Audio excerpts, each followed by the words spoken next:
school for art education, and then when I got done with that, I really wasn't going to pursue a job in teaching. In fact, what I really wanted to do throughout college, I was a swing dancer, and when we moved here to Texas, I was really wanting to open my own dance studio. So that was something I wanted to do. My wife and I got married, and on our honeymoon, we got pregnant. And my wife was like, you really need to get a job that's going to ensure you have financial stability. On the way back from our honeymoon, we saw this sign on the road that said, you know, do you want to teach? When can you start? My wife was like, you should call that number. And so I did, and like I said, I got hooked up with Texas Teachers. I did a program over the summer. That next fall, I actually got hired on, and I got hired on as an art teacher, even though most people were like, you're never going to get an art teacher position. So they were like, do something that is a high needs area. And at the time, it was math, science, and special ed. Since I had no idea about special ed and I really wasn't good at math, I did science. So my first year was teaching art between I was split teacher between 2 campuses. And the morning campus was the campus I didn't really like being at. I didn't really know anybody. And people weren't really that friendly to come up and make themselves known. But my afternoon campus was my home campus. And they were very polite and very just great camaraderie amongst the staff.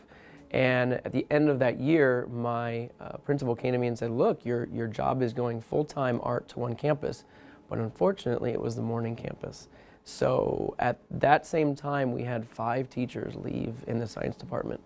And I asked if I could teach science because I really wanted to stay at that other campus. And she's like, yeah, I'll give you a shot. And ever since then, that's all I've been taught is science.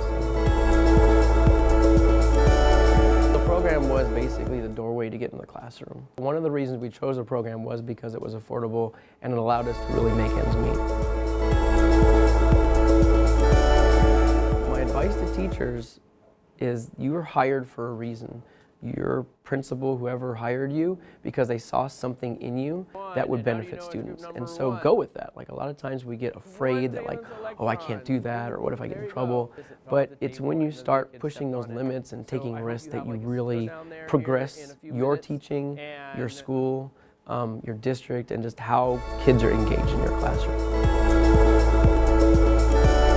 My advice to new teachers is to find a good mentor because they are gonna lead you to the places you really want to be when you're teaching and get you where you want to be, where you're going to feel comfortable engaging students at really deep levels. In that first year, you really have to be open-minded. You have to know that you're going to have setbacks, that things are going to occur. A lot of times you should expect culture shock, depending on where you teach. I came from a lower income family, so teaching at a lower income school was not as much of a culture shock to me, but I know there's teachers who did get hired on there that it was. This is the reality of teaching, is that you have to be prepared for basically any scenario. And so the better you are equipped to handle that, the more likely you'll be successful. And you'll want to stay teaching, because a lot of teachers after their first year, it's kind of a make or break thing. They may stay with it another year or two, but if their first year isn't like a solid foundation, most likely they'll fall in that group of teachers who are done by 5 years of teaching. Oh yeah, I would, in a heartbeat. I love students, I love getting to come in and experience them understanding something for the first time, or making a connection between 2 things that they thought were completely unrelated and how they really have this baseline connection that they just didn't see before. So I would do it again in a heartbeat. I would have started off teaching science if I'd known what I know now. At the most basic level, we hunt for a special kind of storm called a supercell thunderstorm, which basically is a thunderstorm that's spinning. And that spinning is what causes things like tornadoes.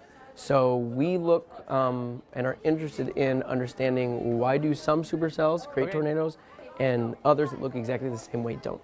So what we do is basically our kids do a couple things. They learn how to build probes that can be hardened and can collect data on like wind speed, barometric pressure, temperature, all that kind of stuff.